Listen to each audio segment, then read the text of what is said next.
Anyways, let's Right. go on. Let's go on to the Okay. next one. Let's go on to the long peace, because that's also extraordinarily important.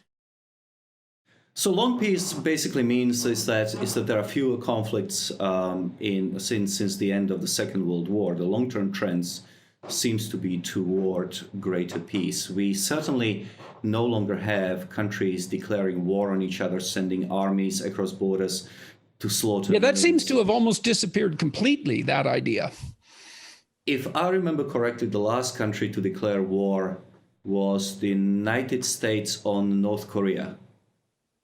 I could be wrong on that, but I think I would love for that to be checked. And maybe you can put a disclaimer on your video that I got it completely wrong, but I actually think that happened. Anyway, so that no longer happens. Now, countries still invade other countries. Like, for example, Russia invaded Ukraine, the little green men who took Crimea. But I think it says something that even governments that still do these sorts of things do not declare war publicly because they're afraid of how humanity would react to that kind of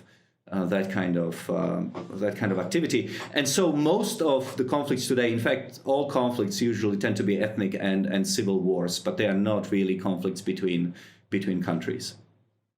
Wars have become less deadly. They are smaller and less deadly.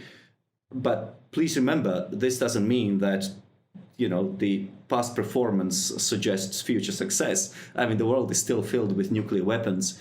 And so... but it also seems, even on that front, it seems like certainly people are much less convinced that nuclear weapons will be used purposefully, especially in a mass annihilation, than throughout the 60s, 70s, and 80s.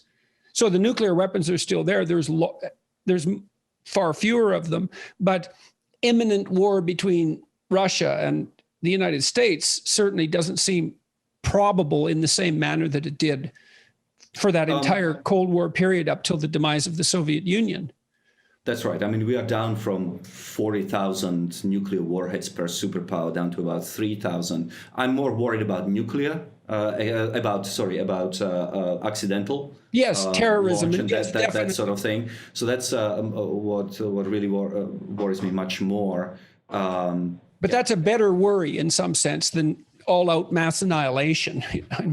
Well, ideally, I mean, you have a lot of smart people who are watching your podcast, and ideally, it could be calculated how many nukes would have to go off of what strength in order for there not to be the end of humanity. In other words, what is the maximum? And if we could convince the international powers to bring the total maximum number of warheads and their strength below that level while still being distributed amongst nuclear powers, then we could decrease that danger even more. I wonder if that would decrease one of the things I've thought reasonably frequently, although I'm not convinced of it, is that nuclear war is so terrifying that it's actually made us more peaceful. Like that terrible threats, like the fist of God. There's some places we just can't go anymore and more. And people so far, thank God, have seemed unwilling to go there. So the terrible threat may have had benefits. Yeah, there's a whole branch of international relations, study of international relations, which argues precisely for that. You're not alone. There are other people supporting your view. But unfortunately, nuclear weapons cannot be unlearned. And so I'm afraid we are stuck with them.